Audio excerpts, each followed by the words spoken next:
എന്നിട്ടും വരേണ്ടി വന്നില്ലേ? വരാനുള്ളതെല്ലാം അങ്ങനെ തന്നെയാ, വഴിയിൽ തങ്ങാതെ വരും. ചക്കൻ അധികം സംസാരിക്കണ്ട. പാവം എന്റെ അച്ഛൻ മനസ്സിൽ മൂത്താശാരിക്ക് നൽകിയിട്ടുള്ള അതേ സ്ഥാന ചക്കനും തന്നിട്ടുള്ളത്. അതുകൊണ്ടാ വന്നത്.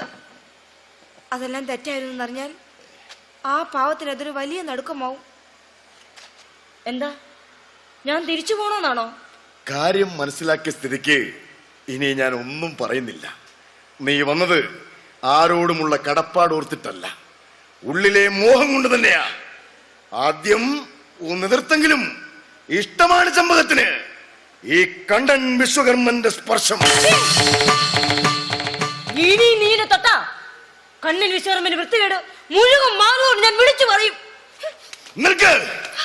മരത്തിൽ ഉറഞ്ഞു കിടക്കുന്ന സ്വയംവര ദുർഗയ്ക്ക് സാക്ഷാത്കാരം നൽകാതെ നീ എങ്ങോട്ടാ?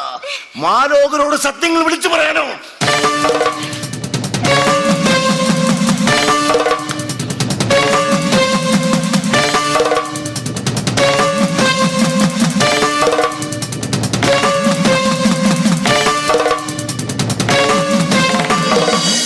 നിർമ്മാണത്തിനു വേണ്ടി മുറിക്കുന്ന മരത്തിനോടും മരത്തിൽ പാർക്കുന്ന കിളികളോടും വരെ അനുവാദം ചോദിച്ചും പൂജിച്ചും മാത്രമേ കർമ്മത്തിനൊരുങ്ങാവൂ എന്ന് അച്ഛന്റെ മതം. പക്ഷേ ഇച്ഛയും സാഫല്യവുമാണ് ലക്ഷ്യമെങ്കിൽ അനുവാദമില്ലാതെ തന്നെ എന്തും നേടാമെന്ന് കണ്ണന്റെ മതം.